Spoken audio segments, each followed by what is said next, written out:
मैं कम इन सर? आइए आइए आइए।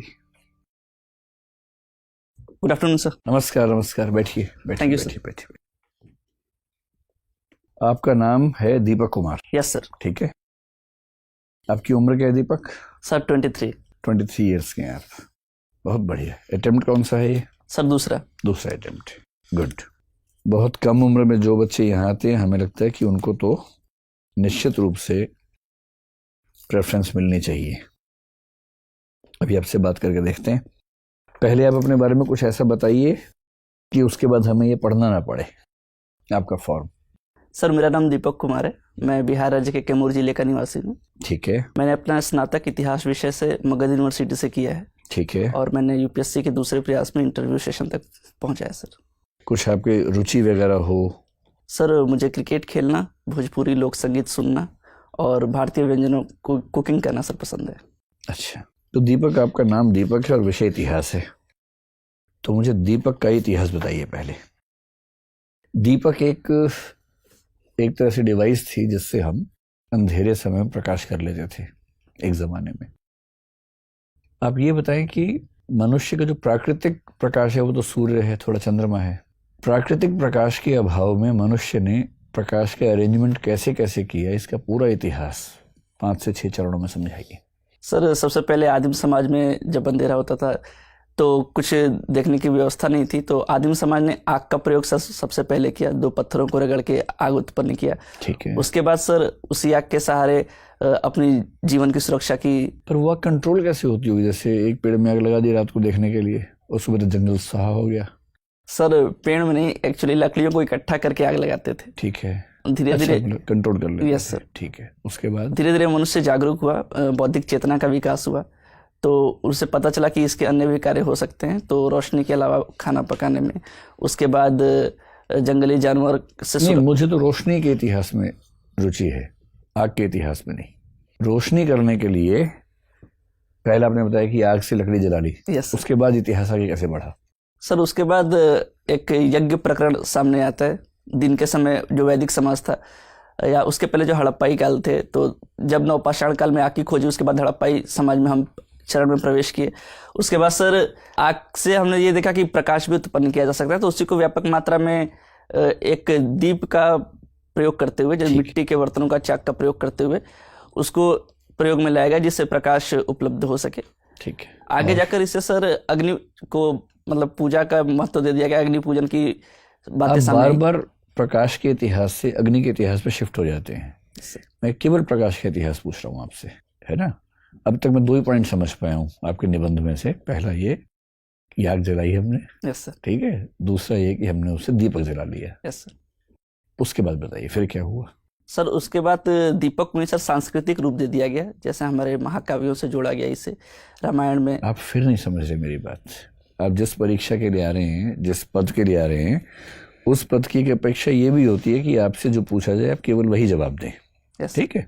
मैंने आपसे सिर्फ इतना पूछा है कि अंधेरे के समय प्रकाश की जरूरत से निपटने के लिए मनुष्य ने इतिहास में क्या क्या उद्यम किए। अभी तक आपने बताया कि उसने पहले पत्थर से आग जलाई। Yes sir. और दूसरा आग से दीपक जला लिया। Yes sir. उसके बाद क्या बताइए? सर उसके बाद यही प्रक्रिया निरंतर बढ़ती चली गई सर। बस LED का लैंप आ गया, बल्ब आ गए। पहले बल्ब का आविष्कार एडिसन ने किया। Yes sir. ये सब कुछ भी नहीं हुआ। सर मशालें बनी, वो सब नहीं हुआ इसमें। सर मुझे लगा आपने केवल दिए के उपलक्ष्य में पूछा है। नहीं, मैंने तो कहा कि मनुष्य के सभ्यता का इतिहास पूछा, प्रकाश का इतिहास पूछा। अच्छा चलिए, कोई बात नहीं। अब आप ये बताएं कि आप गोंड जनजाति से आते हैं, है ना? गोंड जनजाति का मुख्य इलाका तो मैंने सुना कि मध्य प्रदेश है, थोड़ा सा इलाका बिहार भी है। गोटुल क्या होता है? सर गोटुल एक मुख्यतः आवास होता है सर गोंड जनजाति में, जहाँ पे एक अविवाहित जोड़े को सर रखा जाता है। क्यों रखा जाता है? ताकि एक समझ विकसित कर सके और अपने जीवन साथी का चयन कर सके। मतलब एक ही जोड़े को रखते हैं या कई बच्चे वहां पर रहते हैं? एक कमरे में एक जोड़े को रखते हैं सर, ऐसे कई कमरे होते हैं। क्या ये कह सकते हैं कि वो को लिविंग का एक ट्रेडिशनल फॉर्मेट है, जो हमारे देश की ट्राइब्स में को लिविंग से बड़ी चीजें, जिसको आप डेटिंग से भी आगे बढ़ा के कोर्टशिप कह सकते हैं, वो व्यवस्था है? जी सर, एक दूसरे को समझने के लिए ऐसी व्यवस्था जनजातियों में की गई है। नहीं, वो केवल समझने का मसला है या उसमें फिजिकल रिलेशंस भी शामिल हैं? सर जहाँ तक मेरी जानकारी है समझने का ही मामला है सर। अच्छा, मुझे ये बताइए कि ट्राइबल्स को सभ्य समाज से क्या सीखना चाहिए, ये तो दुनिया जानती है। सभ्य समाज को ट्राइबल से क्या सीखना चाहिए, ऐसे 5 बातें बताइए। सर सबसे पहले तो सर प्रकृति पूजा सीखनी चाहिए, जो वनस्पतियों की पूजा करते हैं। दूसरी सर अपनी संस्कृति की जो विविधता है उसके बारे में सीखना चाहिए। तीसरा सर सबसे बड़ी बात आमतौर पर भारत के सभी ट्राइब्स में देखी जाती है, एक जो लैंगिक समानता का पक्ष है बहुत बढ़िया, वो सीखना चाहिए। ठीक है। और सर चौथा ये है कि जो पारंपरिक आयुर्वेद जैसी जो चीज़ें हैं उसे सीखना चाहिए सर। और tribal medicine, yes sir, tribal medicine, ठीक है। और सर पांचवा ये सीखना चाहिए कि हम कितने भी आधुनिक क्यों न हो जाए, अपनी जो जमीन और संस्कृति है उससे हमेशा जुड़े रहना चाहिए। बहुत बढ़िया सर। दीपक, आप तो एक युवा प्रशासनिक अधिकारी बनने जा रहे हैं, अपने आसपास घटित चीज़ों को आप देख रहे हैं। अगर आपने हाल में देखा हो तो सरकार ने कई बहुत जो सख्त फैसले हैं उन्हें बहुत ही सहज तरीके से, अचानक तरीके से ले लिया। 370 आपके सामने है ही। हमने देखा कि कैसे राज्य नए बनाए गए। कल्पना कीजिए कि एक राज्य पुनर्गठन आयोग बनाया जाता है और आप उसके अध्यक्ष हैं। सब कुछ आपने तय करना है, आपको मालूम ही है, इसके लिए कुछ चीज़ें पूछने पाछने की जरूरत तो अब बची नहीं है। संसद में एक दिन करेंगे, अगले दिन नए राज्य बन जाएंगे, ठीक है। 10 राज्यों में पूरे देश को बांटना है। आपके अनुसार ये 10 राज्य अब क्या होंगे? अभी आप जानते हैं कि पहले भाषा के आधार पर बनाए गए, फिर संस्कृति के आधार पर बनाए गए, अलग अलग विकास के आधार पर बनाए गए। अब इतने ज़्यादा हो गए हैं, उसकी कोई औचित्य नहीं है क्योंकि कम्युनिकेशन बढ़ गया है। अब उतने दूर दूर की परेशानी नहीं है। 10 राज्यों में बनाना है। बताइए ये राज्य क्या होंगे? सर वर्तमान समय को देखते हुए तो राज्य का एक जो संकुचन है वो किया नहीं जाना चाहिए, अगर लेकिन फिर भी मुझे मौका मिलता है, अगर मुझे ऐसी शक्तियाँ मिलती हैं कि मुझे एक सभी पूरा नक्शा दोबारा से रीड्रॉ करना है, बताइए क्या कर रहे हैं? तो सर मैं भौगोलिक आधार पर राज्यों का विभाजन कर सकता हूँ सर। Very good. जो मध्य भारत, जो उत्तर के गंगा के मैदानी भाग हैं, उनको एक राज्य में कर दिया। एक हो गया गैंजेटिक प्लेन्स। यस सर, ठीक है। और दूसरा सर जो डेक्कन्स के इलाके हैं, जो प्लेटू इलाका है, उसे एक स्टेट में कर सकते हैं सर। थर्ड सर पठारी राज्य हो गया। हाँ सर। थर्ड सर जो हिमालयी राज्य हैं उन्हें एक तरफ कर दिया जा सकता है, और जो नॉर्थ ईस्ट के राज्य हैं, जो छोटी पहाड़ियाँ हैं, उन्हें सर एक राज्य में पिरो दिया जा सकता है। ठीक है।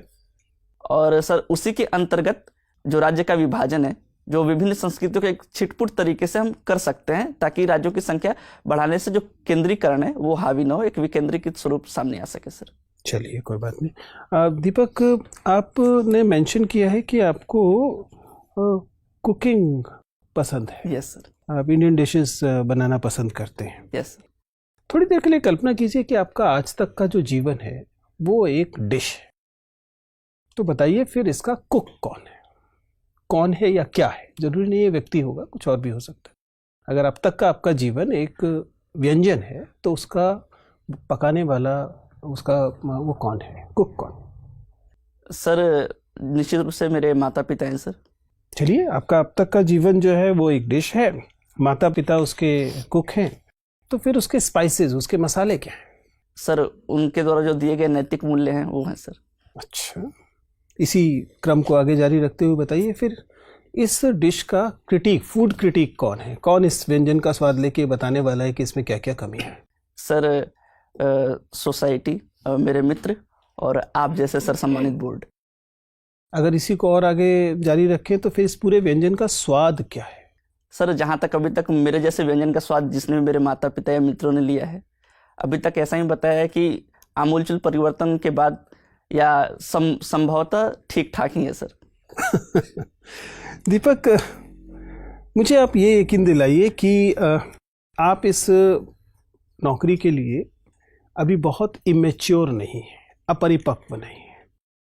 अगर मान लीजिए आपकी आयु की वजह से किसी, आप बिल्कुल ही लीगली आप एकदम योग्य हैं, आप परीक्षा दे सकते हैं, लेकिन एक गंभीर एडमिनिस्ट्रेटर बनने के लिए आप में पर्याप्त गुण हैं। इस बात के लिए आप मुझे अगर कन्विंस करना चाहें तो मुझे क्या बताएंगे? सर जहाँ तक मेरा मूल्यांकन मेरे माता पिता और गुरु ने किया है, उनके मैं केवल मैच्योरिटी के मापदंड से जानना चाहूँ। परिपक्वता आपके अंदर आ गई है, इसे बताने के लिए आप क्या बात बताना चाहेंगे? सर मेरे अंदर एक संवाद, जो संबंध स्थापित करने की क्षमता है, वो मुझे ऐसा लगता है कि मेरे अंदर ज़्यादा है। मेरे अंदर धैर्य और सहनशीलता ज़्यादा है, और तीसरी सबसे बड़ी बात कि मैं सीखने के लिए हमेशा आतुर रहता हूँ, मैं नई नई चीज़ों को सीखना चाहता हूँ, तो एक परिपक्वता की निशानी कह सकते हैं सर। चलिए ठीक सर। दीपक, सर। आप गोंड जनजाति से बिलोंग करते हैं। सर। गोंड जनजाति की कुछ विशेषताओं को बताइएगा। सर, गोंड जनजाति की सबसे बड़ी विशेषता यह है सर कि जो क्लॉक होता है, जो नॉर्मल क्लॉक होते हैं और गोंड जनजाति क्लॉक होते हैं, और सर इरिवर्सिबल होते हैं। जैसे हम 12 1 2 3 4 करते हैं तो वहाँ पे घड़ियाँ उल्टी क्रम में चलती हैं सर। 12 से फिर 11। ऐसा क्यों सर? ऐसा एक पीछे एक साइंटिस्ट रीजन माना जाता है कि जैसे पृथ्वी के घूर्णन करने की परंपरा है जो पूर्व से पश्चिम की तरफ चलती है, तो पृथ्वी किधर चलती है सर? क्लॉकवाइज जो चलती है, जो मतलब कि पृथ्वी क्लॉकवाइज चलती है सर, सॉरी एंटी क्लॉकवाइज चलती है सर। मुझे इसके बारे में अभी पूर्णतः जानकारी नहीं, लेकिन पृथ्वी के घूर्णन की दिशा में उस क्लॉक को डिजाइन किया गया है सर। अच्छा, ये बात है। गोंड जनजाति मतलब एस्ट्रोनॉमी को लेकर बड़ी विकसित मानी जाती रही है। क्या कोई योगदान है, कोई योगदान है एस्ट्रोनॉमी में, खगोल शास्त्र में? हाँ सॉरी सर। अच्छा, इसके बारे में। गोंड जनजाति रावण की पूजा करती है। हाँ सर। ऐसा क्यों सर? मुख्यतः ये मंदसौर के इलाके के जो गोंड जनजाति है वहाँ पे सर रावण की पूजा की जाती है।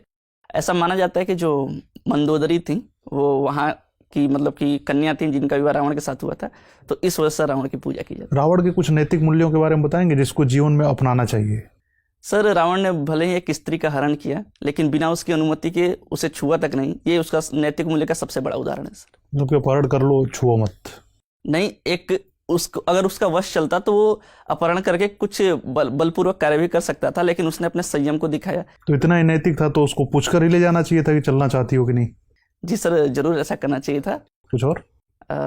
दूसरा सर, जो एक उसे ज्ञानी माना जाता है, एक वो भी सर कहा जा सकता है। अच्छा। सर इस में ठीक है। ये गोंड भाषा जो होती है ये किस परिवार की है?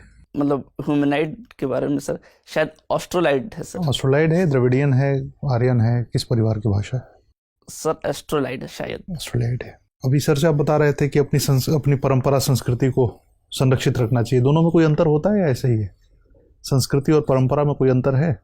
सर, जो संस्कृति होती है परंपराओं का ही एक अग्रिम रूप बोल सकते हैं उसे, जो लंबे समय तक चली आती है, उसे ही संस्कृति का नाम दे दिया जा सकता है। उदाहरण? परंपरा और संस्कृति को अलग अलग करने वाले कुछ उदाहरण बता सकते हैं? Sorry sir. अच्छा, केवल सैद्धांतिक रूप से ये। आप बिहार के जिस जिले से हैं ये उत्तर प्रदेश के किस जिले से लगता है? सर चंदौली से सर। चंदौली से लगता है। इसको अलग कैसे किया जाता है? वहाँ पे एक नदी है कर्मनाशा, कर्मनाशा तो नदी वहीं विभाजन करती है। कहाँ से निकलती है? सर कैमूर पहाड़ी से सर। कर्मनाशा नदी की कुछ मान्यताएं हैं जो उसको अपवित्र माना जाता है, ऐसा कुछ है, सुना है आपने? यस क्या सर। है वो? सर, उसे ऐसा माना जाता है कि जब उसका फ्लो हो रहा था तो उसके रास्ते में जो भी गांव थे, जो भी बस्तियां थी, उसे उजाड़ते हुए उसने अपना मार्ग बनाया है, तो उससे अपवित्र माना जाता है सर। तो चलिए, ये तो एक मतलब मान्यता हो गई जो वैज्ञानिक होगी नहीं। वैज्ञानिकता क्या है? इस नदी के फायदे क्या हैं? सर, ये नदी जंगलों से बहते हुए आती है, तो एक जो प्रजाति संरक्षण का कार्य है वो इस नदी में आसानी पूर्वक किया जा सकता है। कौन सी प्रजाति रहती है विशेष रूप से कर्मनाशा में? मगरमच्छ सर। तो मगरमच्छ केवल कर्मनाशा में ही रहते हैं? सर मतलब उस इलाके में कर्मनाशा में रहते हैं सर। कर्मनाशा में। और सर ये नदी छिछली है सर, ऊपर से छिछली है बट अंदर से गहरी है, तो जो नौकायन है, जो मैदानी इलाकों में नौकायन है, वो सर आसानी से हो जाता है। भभुआ को क्या फायदा है कर्मनाशा से? सर सिंचाई क्षेत्र में सर। ये कहाँ जाके मिल जाती है? किस नदी से मिलती है जाके? सर बक्सर के समीप गंगा नदी से सर। अच्छा, ठीक है। गोंड पेंटिंग के बारे में क्या राय है आपकी? क्या जानते हैं आप? सर ऐसा कोई प्रमाणिक पेंटिंग तो मिला नहीं है, तो इसके बारे में ज़्यादा जानकारी नहीं है सर। ठीक है दीपक।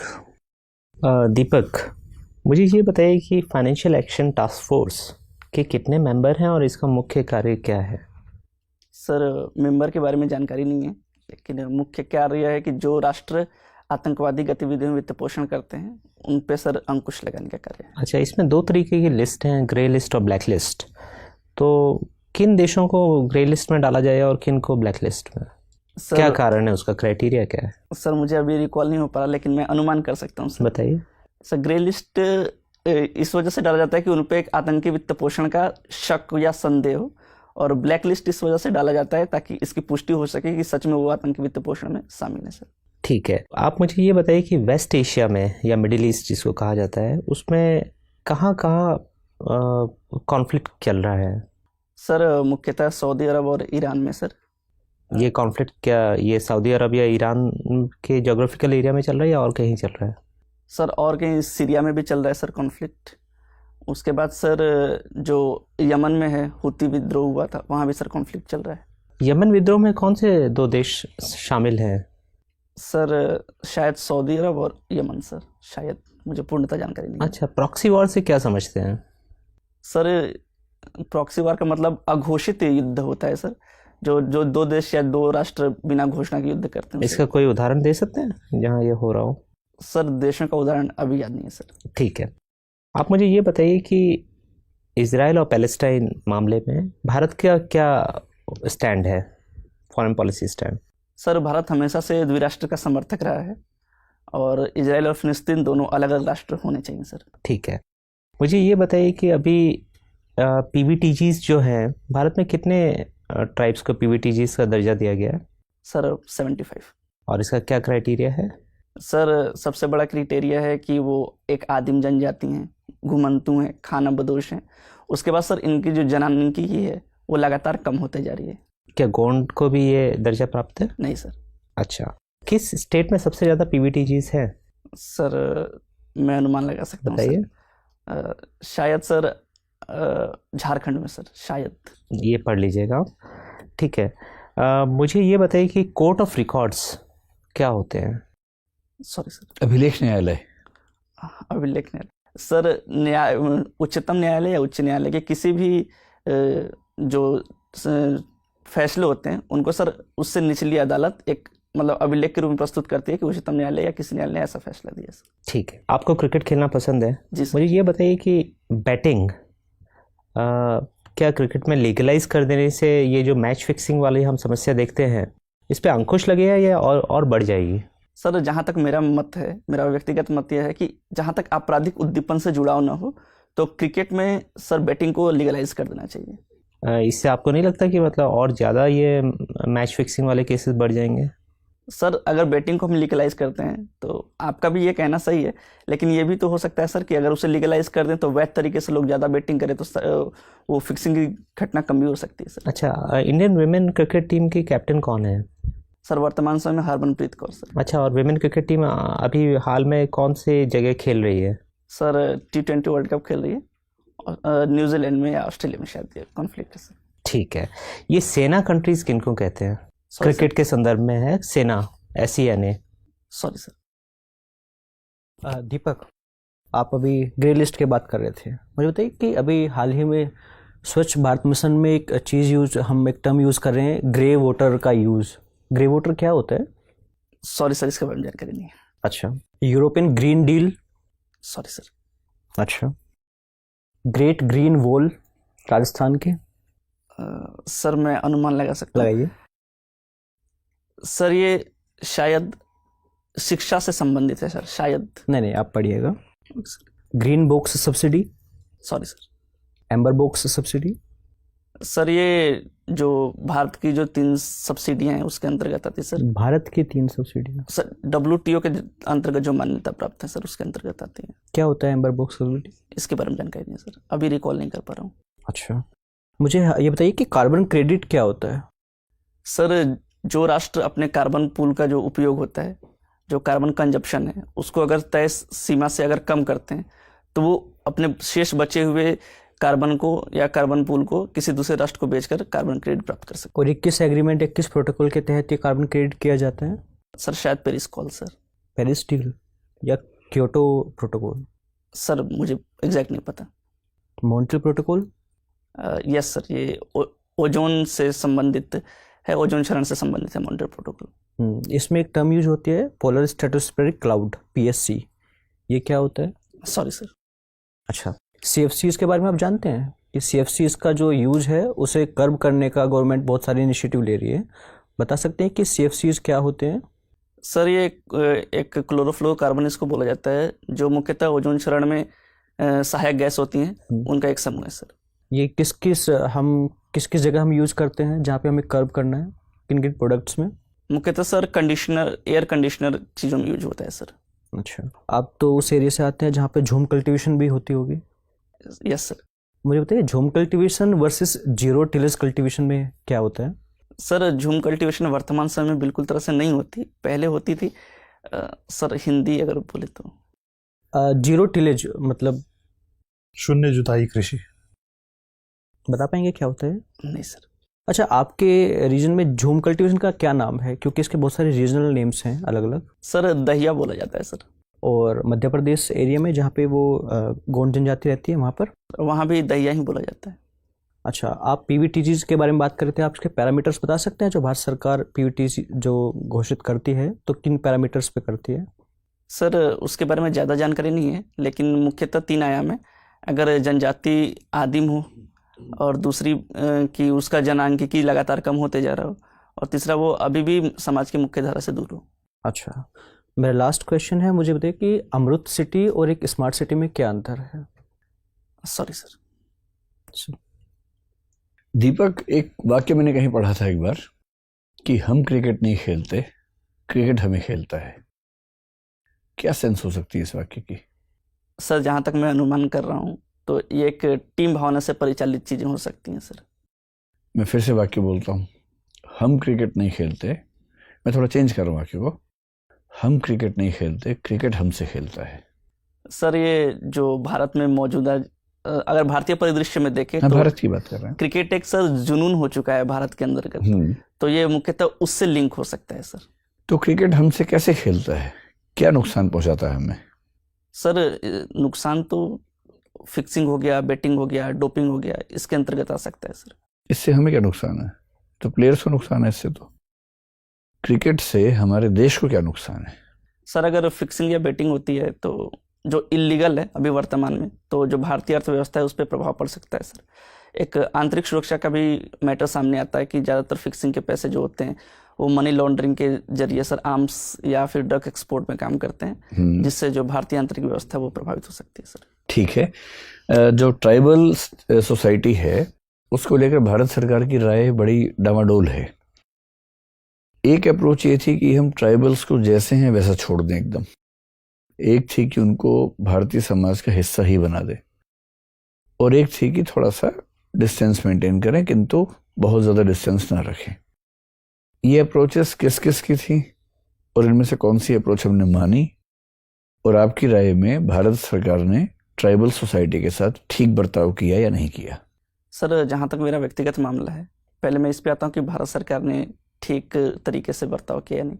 तो वर्तमान में जो भारतीय नीति है जो ट्राइबल को लेके है, तो वो सर बिल्कुल संतोषजनक और सम्माननीय है। जैसा कि हम रिफॉर्म्स कर रहे हैं कि जनजातियों को उनको वन उपज का अधिकार दिला रहे हैं, एक एकलव्य मिशन शुरुआत की गई है, ग्राम सभा का कॉन्सेप्ट बीच में आया है, तो ये सारी चीज़ें सर जनजातियों को मुख्य धारा से जोड़ने के लिए बिल्कुल सहमत और सही चीज़ें हैं। और सर जैसे आपने ये कहा कि ये किस किस की अनुशंसा या क्या थी, तो सर इसके बारे में मुझे जानकारी नहीं है। ट्राइबल पंचशील का नाम सुना है आपने? जनजाति पंचशील की नीति? नहीं सर। कोई बात नहीं। भोजपुरी गीत आप सुनते हैं? इस समय कौन से सबसे प्रसिद्ध सिंगर्स हैं भोजपुरी में, फोक म्यूजिक में? सर फोक म्यूजिक में मृदुला सिन्हा है सर, मैथिली ठाकुर है, और शारदा सिन्हा जी हैं सर। ठीक है, क्या वजह है कि भोजपुरी हो या पंजाबी हो या हरियाणवी हो, जो भी पॉपुलर म्यूजिक है वहाँ का, वो सामाजिक रूप से बहुत प्रगतिशील होने की बजाय बहुत ही सामंती किस्म का होता है? उसके बोल, उसके जो भाव हैं, आप इस बात से सहमत हैं कि ऐसा होता है? सर इस बात से तो मैं ये सहमत नहीं कि सामंती रूप से होता है सर, वो जो समाज की जो मुख्य चीजें हैं उसी को दर्शाता है सर। हाँ, लेकिन अगर समाज खुद सामंती चीजों में रुचि ले रहा हो तो फोक म्यूजिक भी उसमें रुचि लेगा, ये तो होगा ही सर। जहाँ तक और बिहार, भोजपुरी संगीत पर तो ये आरोप सबसे ज्यादा गहरा आरोप है। सर जहाँ तक भोजपुरी की बात है, जो बिहार में जो भोजपुरी अभी जो वर्तमान संगीत है, मैं लोक संगीत की बात नहीं कर रहा, जो वर्तमान संगीत है, तो इसे सर राज्य का प्रश्रय नहीं मिला। इसके विपरीत जो राजस्थान का लोक संगीत है उसको सर राज्य की सहायता मिली, तो वो लोक संगीत नित्य प्रतिदिन आसमान की ऊंचाइयों को छू रहा है। लेकिन जो बिहार का लोक संगीत है मुख्यतः वहाँ सर जो राज्य का प्रश्रय नहीं मिला, जिससे वो और नीचे जाता चला गया, और भूमंडलीकरण के दौर पर जो सर वहाँ की जो लोकल जो जागरूक लोग थे जो लोक संगीत को बढ़ावा देते हैं, वो अलग जगह माइग्रेट कर गए, जिसके कारण लोक संगीत का उतना व्यवहार अब प्रचलन नहीं रहा। ठीक है दीपक, आपका इंटरव्यू बस पूरा होने वाला है, बस एक आखिरी प्रश्न है, आपको एक अच्छा सा जोक सुनाना है। मुझे सर? जी। अच्छा, आपकी अपेक्षा थी हम आपको चुटकुले सुने? नहीं सर, ऐसा कुछ नहीं सर। एक बेटा अपनी मतलब कि दूसरी जगह से बीवी लेके आता है, विलायती बीवी लेके आता है, तो उसकी मम्मी उसको बोलती है कि जैसे भोजपुरी में एक लड़की टाइप की है, अच्छा काम नहीं करती, तो वो बोलती है अपने मतलब हस्बैंड से कि डार्लिंग मतलब क्या होता है, तो वो बोलते हैं कि मतलब तुम बहुत अच्छी हो। तो उसके बाद फिर वो बोलती है कि ये बहुत अच्छे से काम नहीं कर रही, परिवार का सम्मान नहीं कर रही, अच्छे से कपड़े नहीं पहन रही। तो फिर वो पूछती है कि डार्लिंग का मतलब क्या होता है, तो वो बोलता है कि इसका मतलब तुम सबसे सुंदर हो या तुम्हारा जो व्यवहार है वो सबसे सही है। तो फिर बहू ने सास के बारे में इन शब्दों का इस्तेमाल हाँ किया सर, होगा, बिल्कुल सर। उसी में हंसी आई होगी Yes, आपको। ठीक ठीक ठीक ठीक ठीक है दीपक, बहुत अच्छा लगा आपसे बात करके। क्या आप कुछ पूछना चाहेंगे हम लोगों से? नहीं सर। ठीक है, आप जा सकते हैं। Thank you sir.